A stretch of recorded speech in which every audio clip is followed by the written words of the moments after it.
starting the recording. Hope everyone is well and to fill the attendance.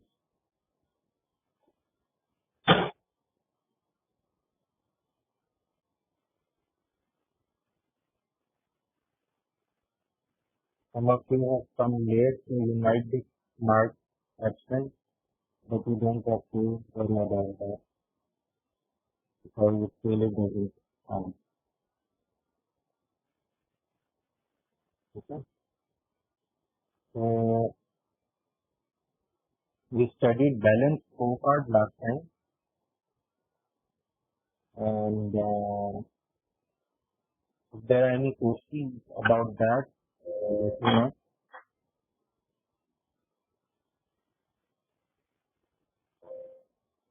Sir आपने जो video upload की थी YouTube पर उसकी वॉइस क्लियर नहीं थी। okay. ठीक है, मैं दोबारा चेक कर लेता हूँ।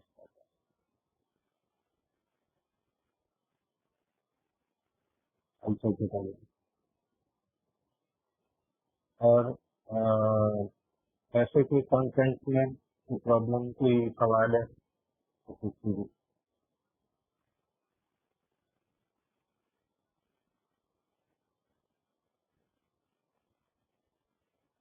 There are no questions, then we should start our topic for today, which is promotion strategy overall.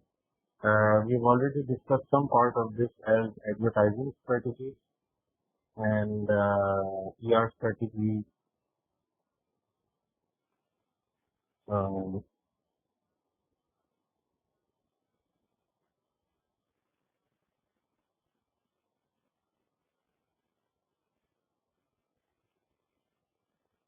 Yeah. So what I'm going to do is that we're going to discuss promotion strategies as a whole. So promotions, what does promotion mean? Now, when we are talking about promotion, it means that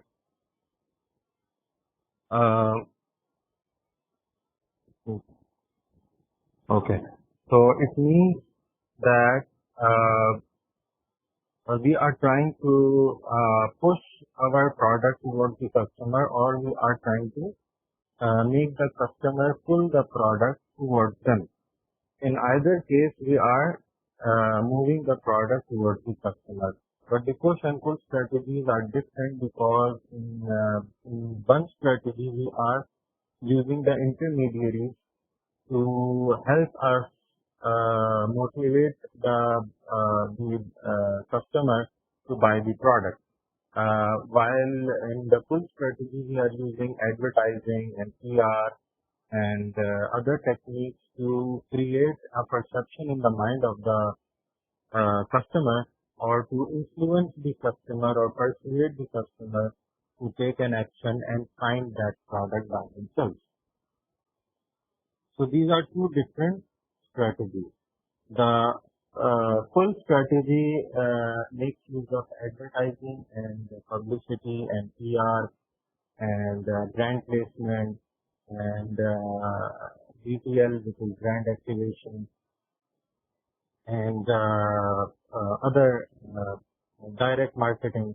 All of these are full strategy. While others include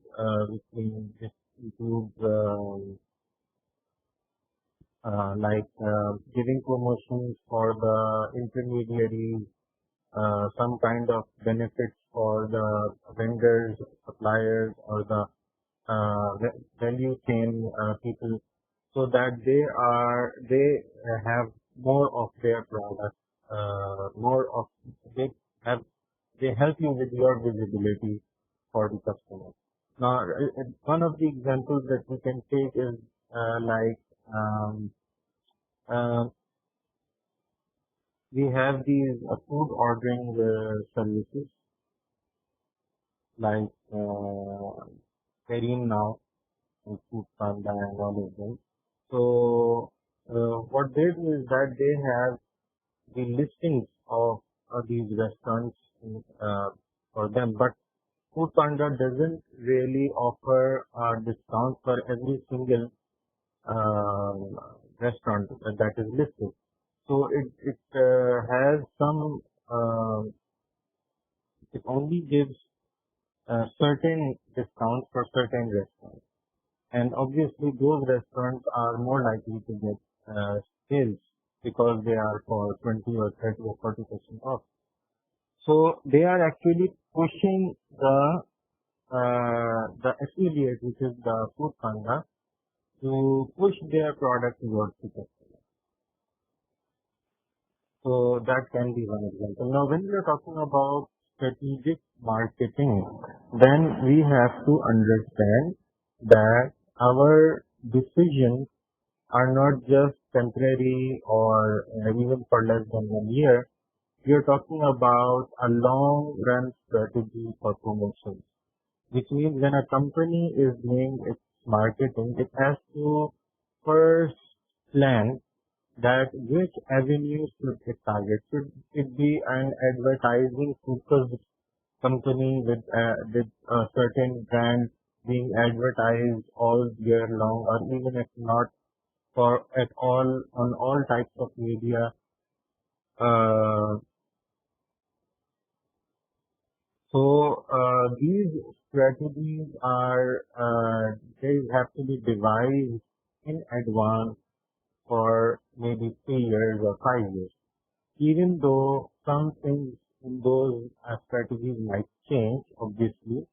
For example, some legal issues can change these problems. Some brands, if you remember, back in the time when billboards were pretty popular in Karachi, you would find the billboards of clothing brands, lawns and designer brands all over Karachi. They invested heavily in outdoor media.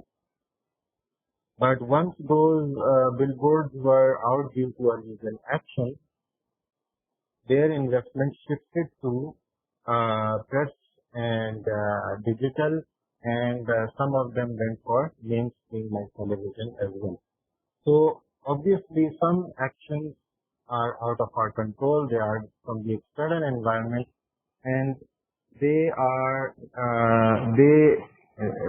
we cannot anticipate if such things can happen, but we should have a plan. What if this happens? What if this happens?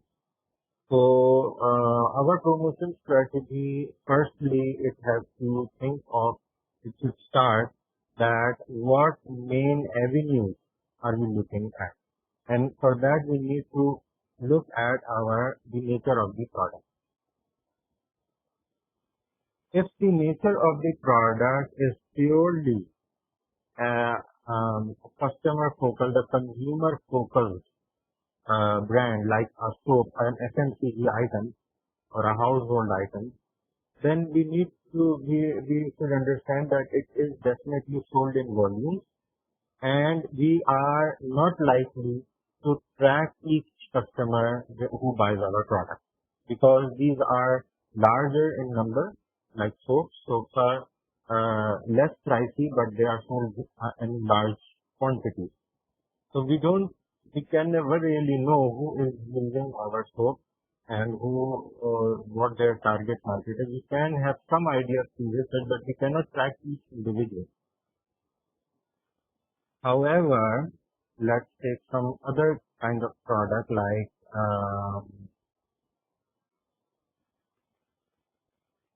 furniture, like electronic items. So these are, for example, one television, if it is worth, let's say, 30,000 rupees, and so in 30,000 rupees, one customer has bought one television from one shop. While one customer, if that person buys, if we convert 30,000 rupees worth of sales of soap, and one soap is like, for example, 100 rupees. So that would mean 300 customers equivalent to one television customer.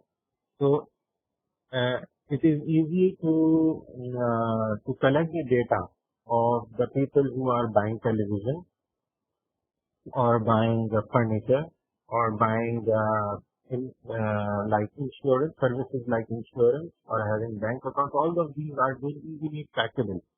So when people can be tracked, then we employ a very straightforward rifle kind of approach in which we target these people, because we know who they are, what their demographics are, what their psychographics are, what their geographics are, how are they looking at the different benefits in a certain product, how they use that product, what are their different lifestyles. All of them are traceable. So when that's possible, then uh, we can have a certain strategy for that. Now, if we do that, now let me share the screen with you so that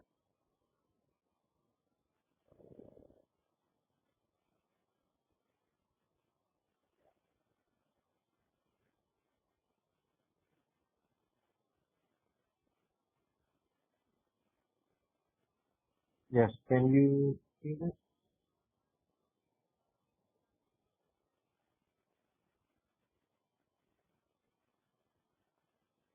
Okay, so yeah. So for example, this is for international promotions, but also for even if you are locally promoting anything, all of these things will be a part of your promotion strategy.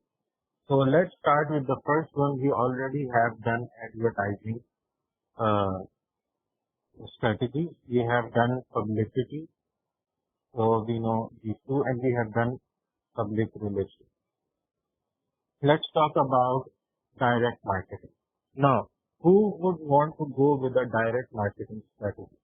Now, direct marketing strategy is used when you really know who your customer is, number one, or who is likely to be your customer, which is in marketing terms that's called a prospect.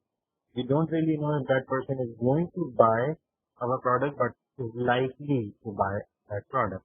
For example, a bank account or a credit card is such a product that only those people who have certain salaries or certain business running, only they are going to go for these credit cards. So if I take out a database data from a database that tells me that I have a list of people whose salary is over in six figures, it's over 100,000. So these people are likely to buy a credit card from a bank, take a credit card. So if I find those people and then I call them directly to ask if they are interested in a credit card. So they are more likely to buy the product and our call would not go to waste. So in our overall promotion strategy, we have to look if we need to go for direct marketing. It's very easy to exclude those products that cannot be directly marketed. For example, FMCG cannot be directly marketed. Not easy. But it's not necessary that all of the products that are less in price, they cannot be directly marketed. For example, the case of Avon, in which the NGS Young actually opted for direct marketing technique to sell the cosmetics of Avon in America, and it worked for them. So direct marketing can work in certain situations, but you have to understand, you have to match the product, the nature of the product, the nature of the competition, the preferences of the people, and your core competencies. Now, when you match all of these things, then you will find out which of these strategies will work for you. Now, let me repeat that. The nature of the product, the nature of competition. For example, if I say that I would like to compete, I would like to open an online store. So I take up all the products that the nature of the product matches with the online sales.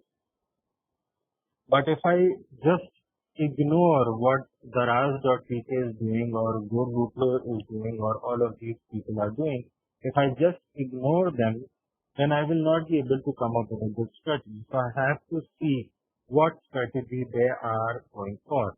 For example, Daraz has the strategy that it has some seasons in which it boosts sales a lot.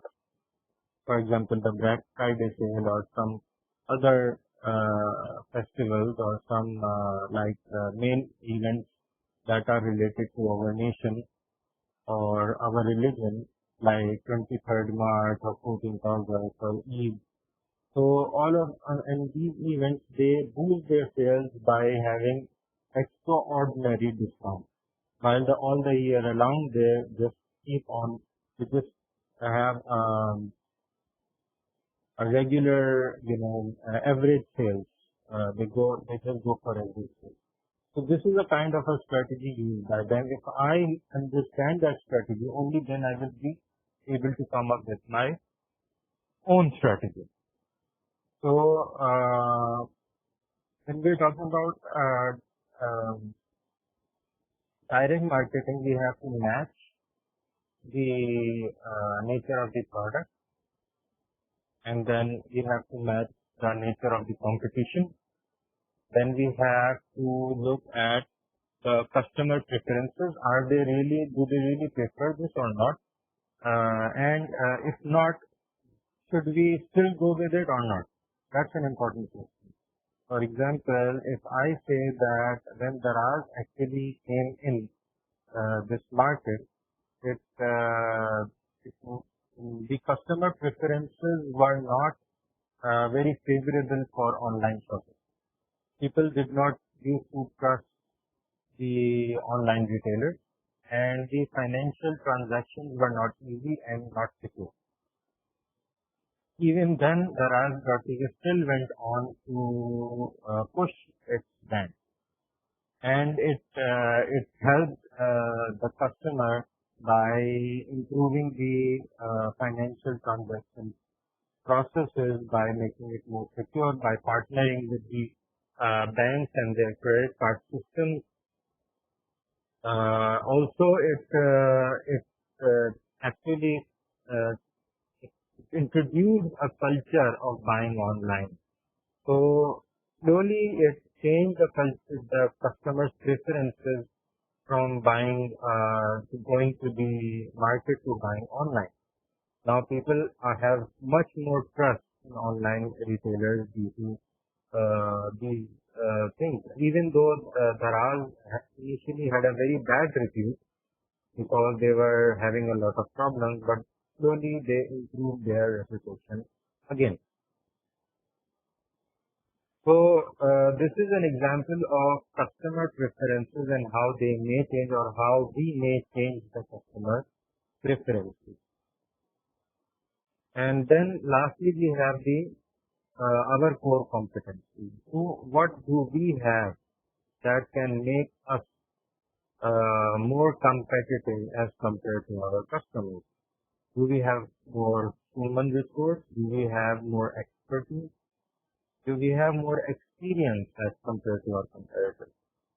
Do we have some kind of intellectual property right that we can use as a comparative advantage? Do we have the support of other brand or maybe the government or any other thing?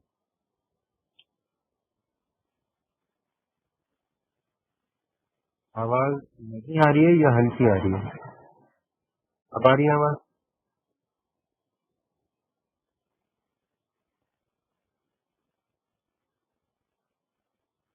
बाकी लोगों को आवाज आ रही है?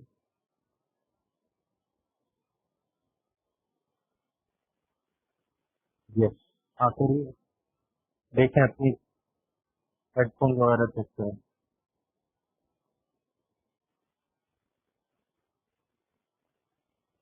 Must be on your side because if some people can hear me, then it's fine on my side.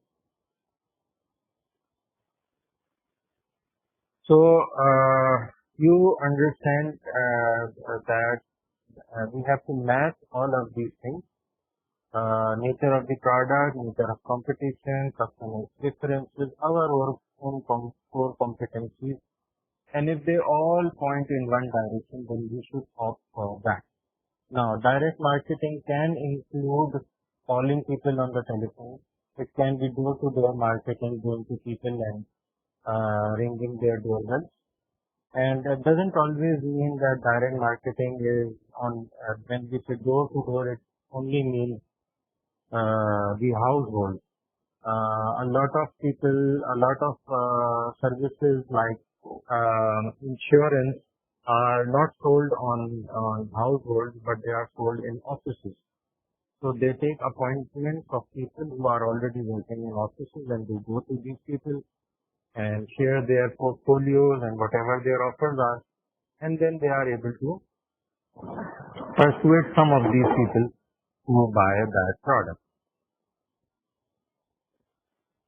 Okay.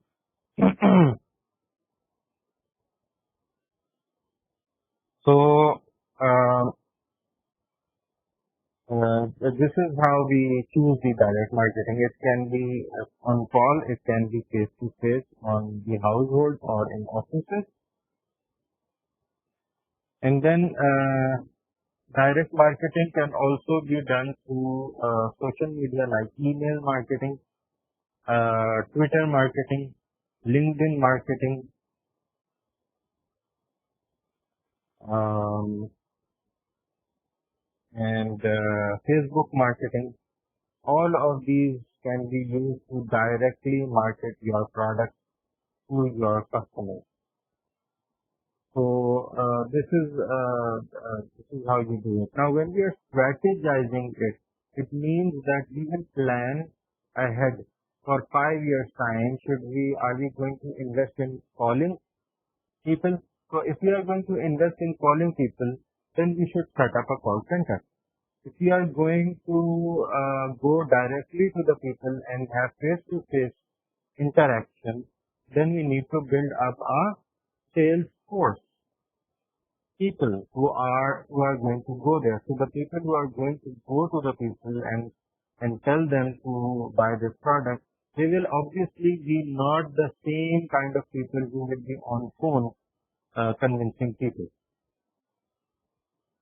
So we have to train them differently. We have to choose them differently. The workforce will be entirely different if we choose the call option or the face-to-face option. And if we have other people who are on social media, and like we have taken 3 or 4 people instead of having a huge sales force, and we put them all on contacting individually these people on social media. It is also a good technique, and it involves less human resource. Yes, Vivek, you want to say something?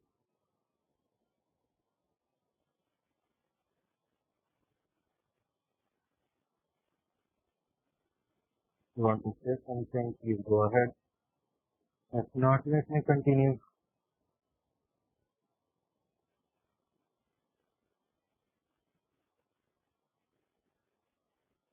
Okay.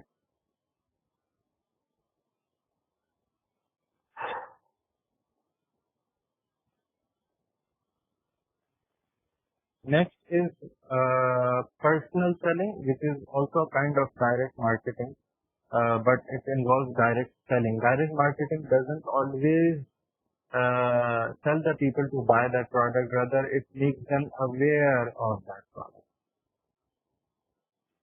And then we have even in-store promotions, or we call them point of sale, POS. Now, in-store promotions are sometimes a very good way to influence people to buy your product. Now, there are many brands that you will never see on the mainstream, on television, or on billboard or press ads, but you will find that they have their own chaos when you are going to the superstore. For example, if you see palak palak rice, So I don't think Falak Rice has an television advertisement, and Falak Rice does not advertise on social media, on Facebook or on YouTube. Falak Rice does not have a proper publicity campaign or PR campaign. It does not directly market it. It's not possible to market rice to consumers because they are huge in number, and definitely not possible to personally sell rice. But you will find that Falak Rice invests heavily in making gondolas and kiosks and the what are they called, markers, markers on these stands that increase the visibility of Falak Rice whenever you go into the corridor that has rice as the main product category. You will always find that Falak Rice is easiest to find because it invests a lot in making itself visible on point of sale. So in-store promotion, one part of in-store promotion is that you invest heavily in the merchandising, how your product is merchandised in front of the customer. The second part is of in-store promotion is that you have regular events that are in store. Now, whenever you want to have events, which is like a BPL activity inside the store, again we have to look at the formula of of the same thing. Nature of the product, nature of competition, what the competition is doing, the customer preferences, and our core competence. For example, you have a product that is of good quality, but it does not have a good brand value.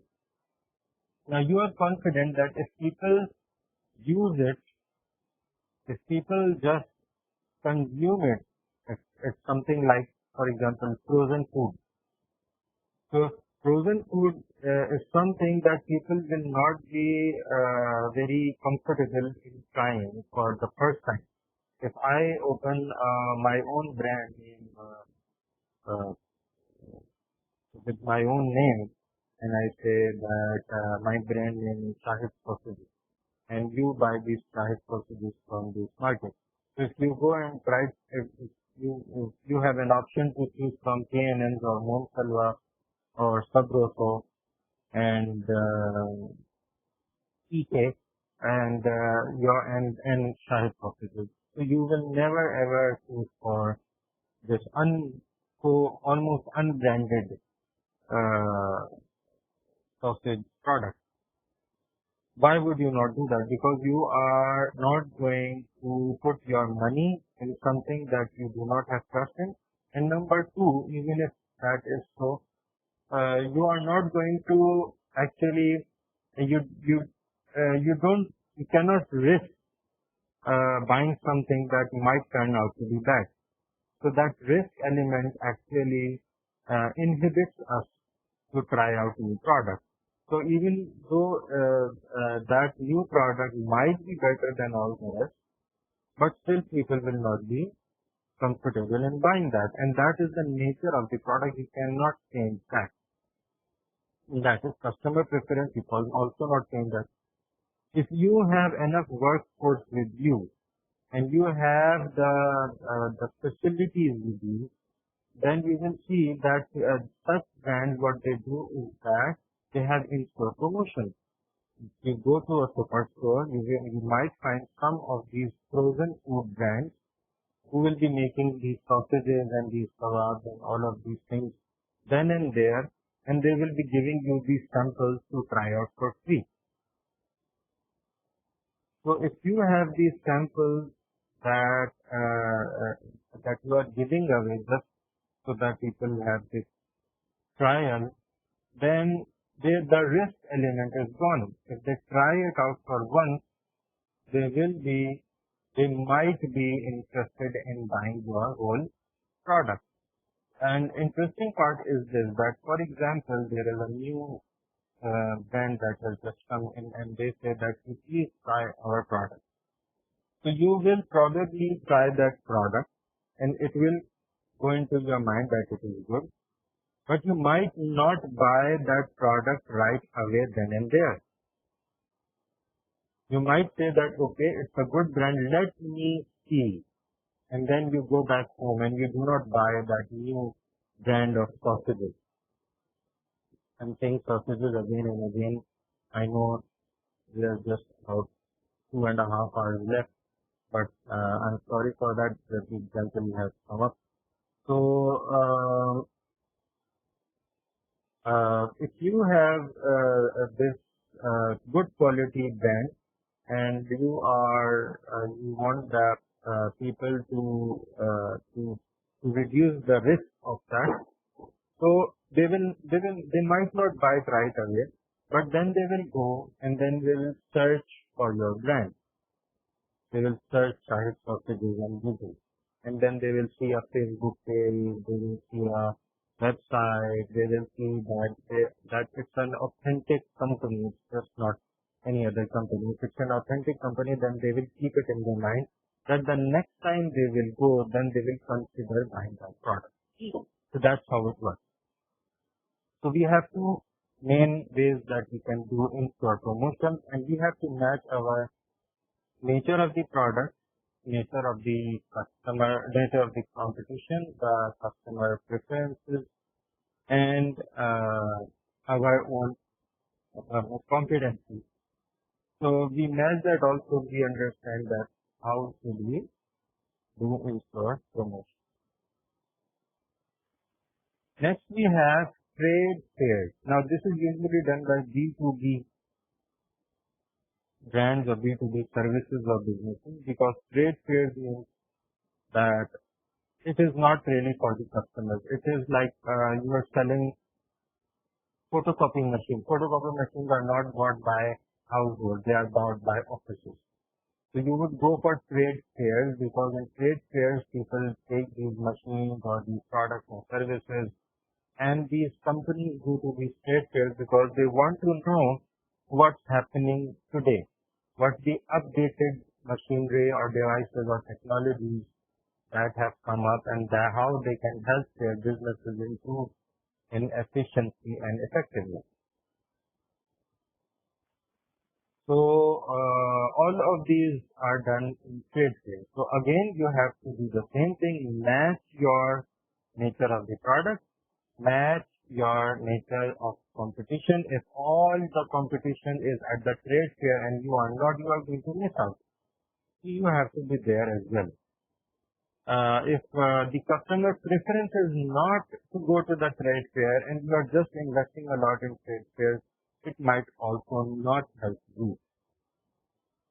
So you have to see if the customer is also comfortable in going to the trade fair or not. These trade fairs can be actually started by the company itself, or these trade fairs might be happening all over the world sometimes. So for example, there is a trade fair called, I don't remember the name, it's in Verona, Italy.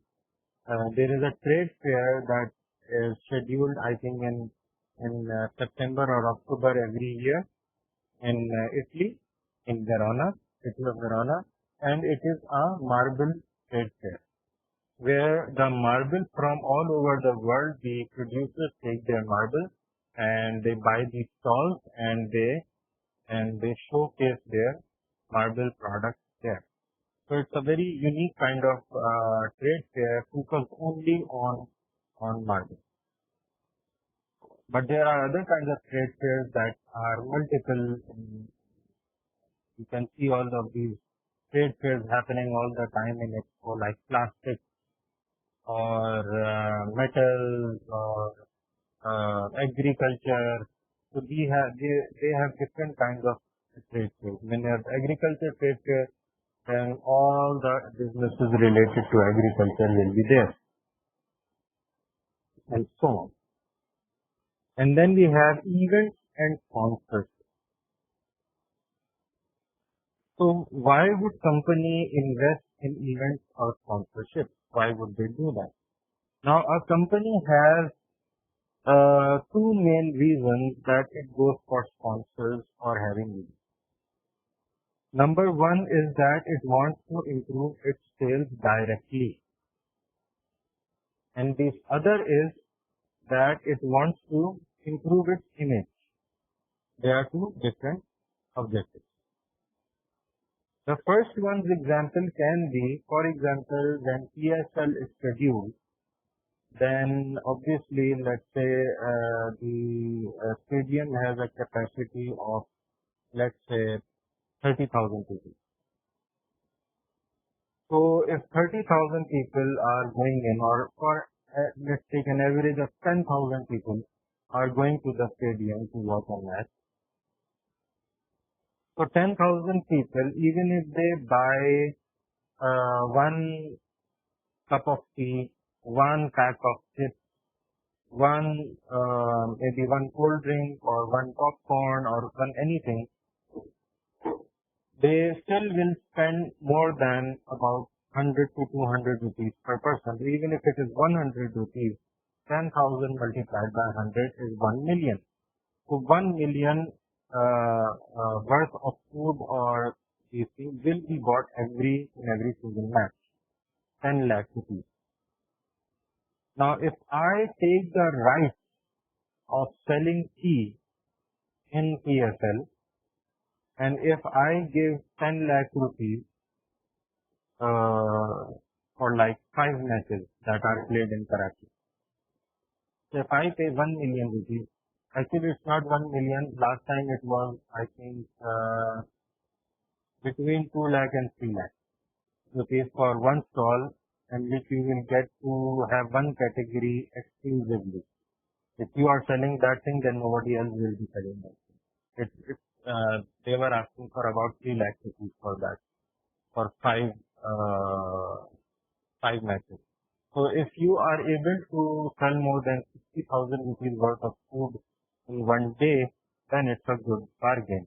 So you sponsor them, you give them this sponsor, and in return they give you this stall and this selling opportunity to make a lot of money. It can be a mix of both. You can also do that you give them your name and you send them money as a sponsor, and they also give you this some kind of promotion or some kind of support in helping you building your team. The second part of sponsorship is building an image. Now, sponsorships are very are used all over the world when you want to build an image in the mind of the consumer, or you just want to tell people that you are there, you are a big brand. Now, you will find these sponsorships, for example, in cricket matches, you will find them on the boundaries. In football stadiums, on the boundaries, you will find a lot of these kinds of sponsors. You will find these sponsors in events along with the main titles of the event. For example, we say there is a food fair. So if it's a food fair, it is sponsored by, let's say, Coke. So Coke is sponsoring Karachi Eat. Or Ivan Cooking Oil is sponsoring that cooking fair. So all of these are sponsorships to build an image over a longer period of time. So they invest a lot in that.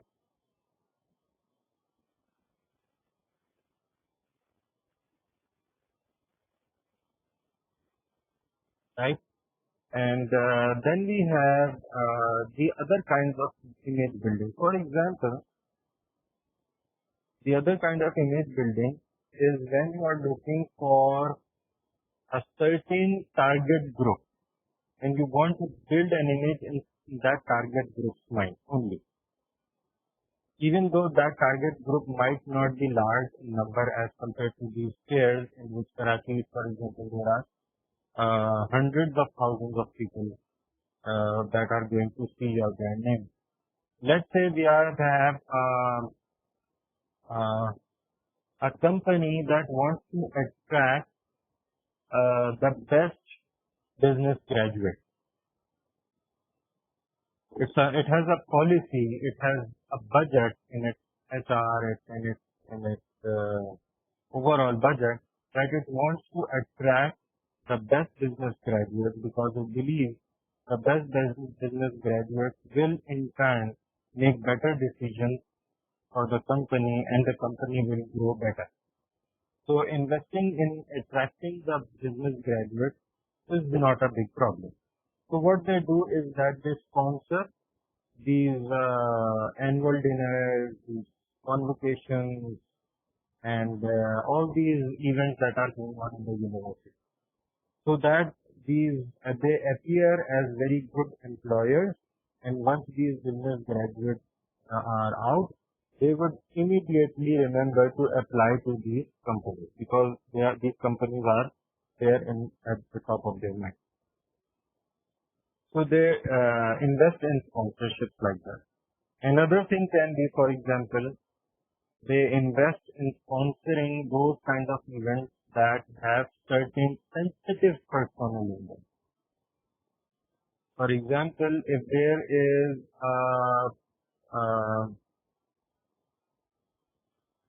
let's say there is a minister that I would like to influence so that minister makes policies that are better for my country. Like there is a minister of education, and that minister says that this should be the policy for schools, and that is going to benefit me. So what I do is that I look around and see where that minister is going. And if that minister is going to a certain event, then I'm going to sponsor that event so that the minister and his team get to look at how great my school is. And when they hear about it and they learn about it through these sponsors, they are more likely to be friendly, to make friendly policies that are helpful for my company. These target groups may not only be from the government, they can be just some people who are like procurement managers. They can be people who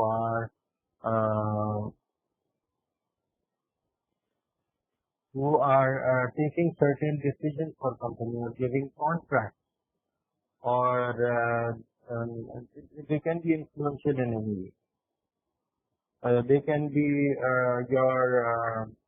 and they can give you endorsements. For example, you will see that they are medical related events happening all the time. These are symposiums that are happening in these hospitals and medical universities, and these symposiums are sponsored by the pharmaceutical industry because they know that these students who are going to this symposium, they are going to be doctors of tomorrow. And then these doctors of tomorrow, when they will see our company's name, then they are more likely to prescribe the medicines that we make. So this is the difference in this how we can use sponsorships in the long run. Investing in the students who are in the first year or second year of medicine, they are going to help in 5 years from now, they are going to be prescribing their medicine.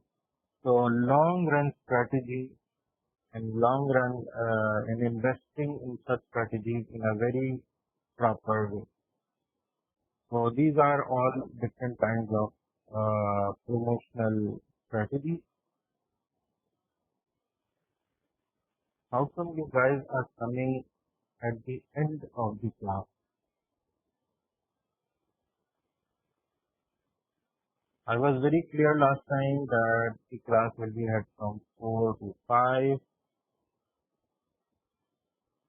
And today also I mentioned that it will be from 4 to 5. Still people are coming in at this time. And then they also say that we were present at the market. So anyway, so I'm getting exhausted. If you have any questions, please ask. I'll show you some videos just to compare a couple of things.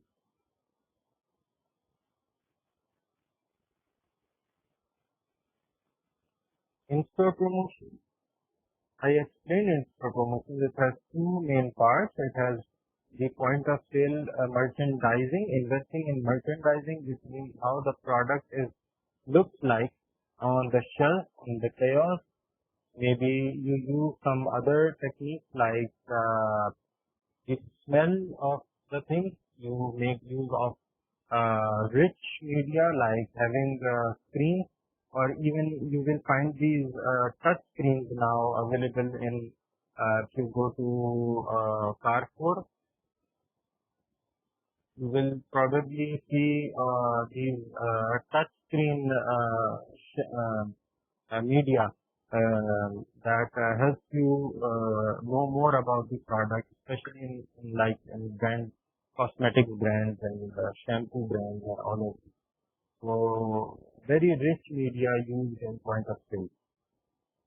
And also these events, the in-store activities, BTL activities that help people to try out these new products that they are less likely to buy because they are just they are unknown brands, or even if they are known brands but they have come up with a new product. Even then they use these in-store activities to sell these products. For example, if Allpulse comes up with a juice brand, which it did a long time back, it comes up with a new juice brand, then people might not be very comfortable buying it for the first time, but they will be happy trying it if it is for free. So in-store activities will help these people to gain the trust and reduce the risk factor when they are trying out a new product. That's how you deal with in-store promotion. Okay.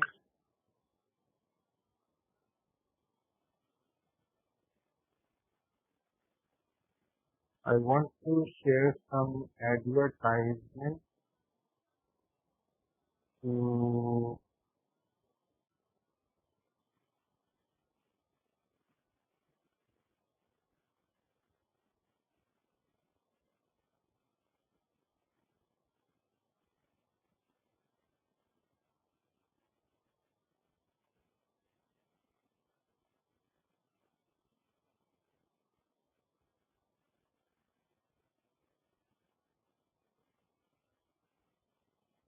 if you have any questions, please go ahead and ask.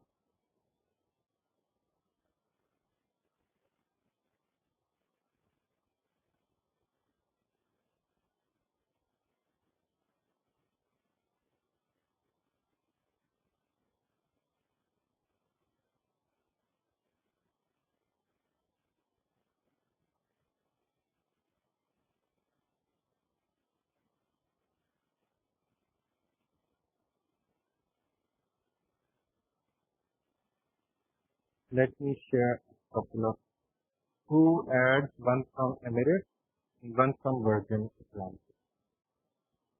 You will see the different strategies that they have, completely different strategies.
Info.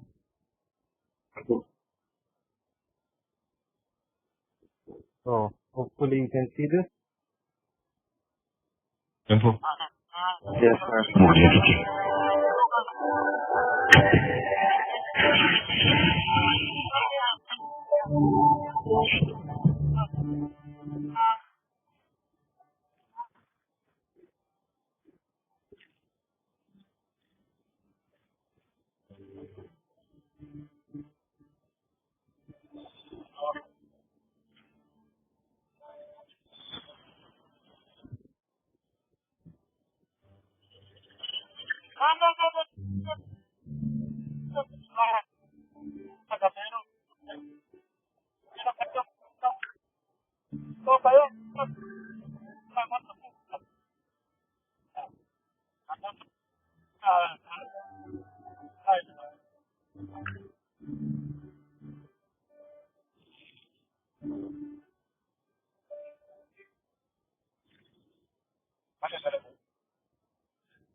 हाँ क्या हुआ नजर आया था आप लोगों को सुनाई दिया था नजर आया था सर रुक रुक के चलने की सर।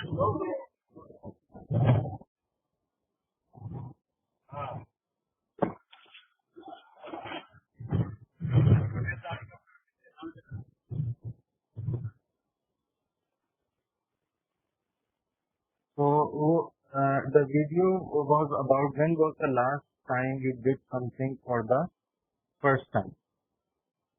Video was stuck. दोबारा से चलाऊं? हाँ सर।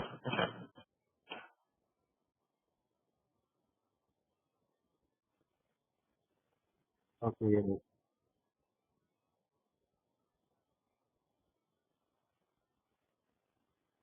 Info. Mobility check.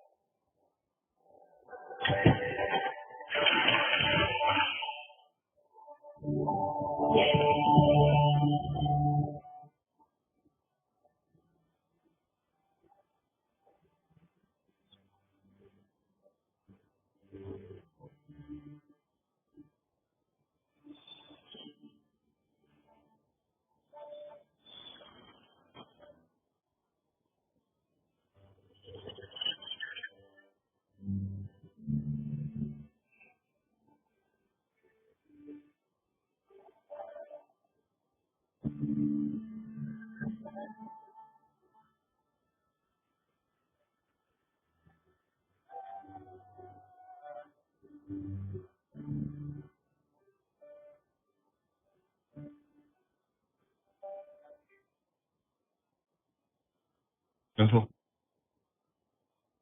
हाँ भाई हम वाला देखो। हाँ मैंने इसको दे दी। तो इसमें when was the last time you did something for the first time?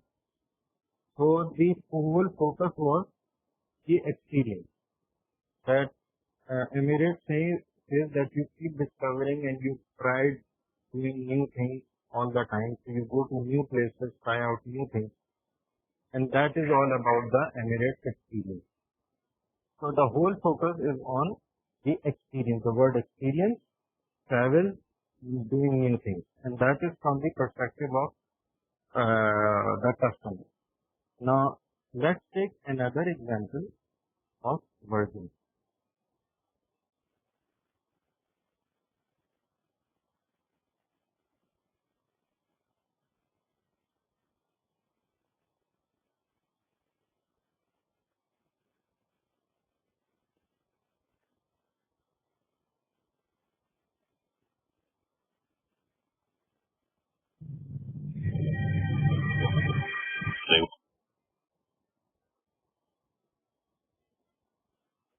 Playing it now.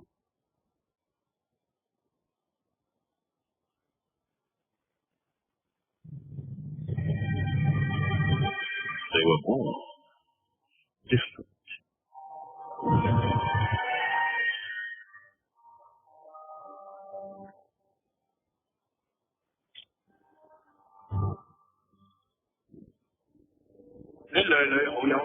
a hand, all with very special gifts.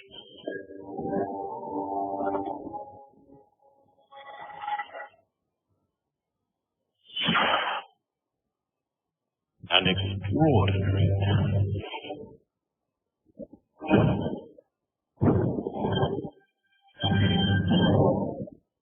Born to challenge the status quo.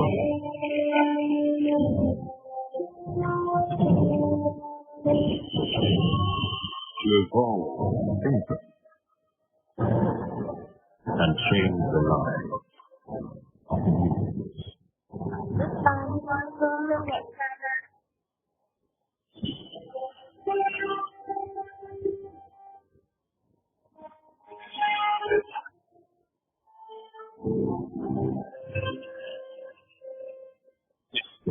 Brought them together as fire. Flying to save us all.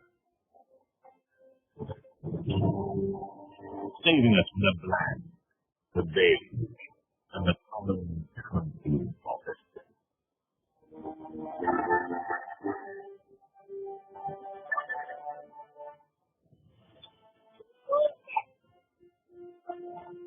Got a welcome flash of red in a really world of gray. Flying in the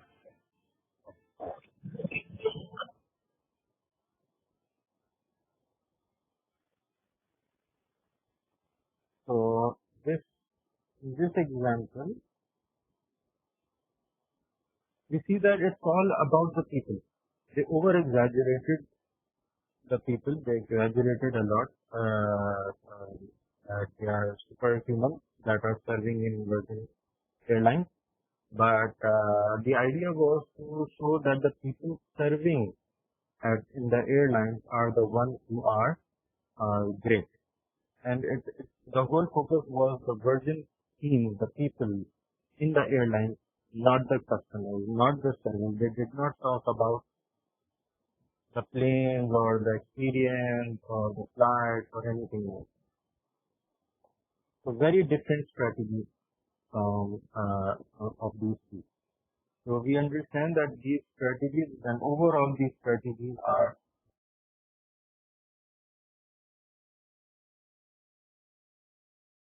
different, and they keep on doing the same things on the same line. So that's that. I'll just know you guys are tired. Till 2 hours left. So I'm going to finish it off for now, for today. And an assignment is due, I know. So I'm going to give an assignment hopefully today. Be sure to see this video when it goes live on YouTube, and then we can have an assignment.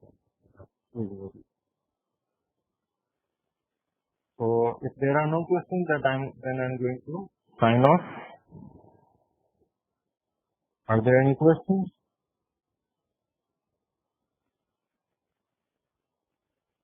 Sir, what about the final exam status?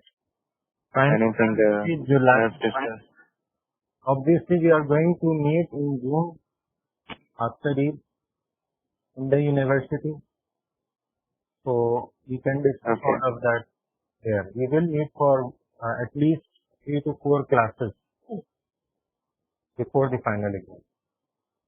So if you have any questions, discuss all of these things, whatever your questions are, we can discuss them later on as well. Actually, what I'm trying to do is that I'm trying to get over with the assignments and quizzes and all of that stuff.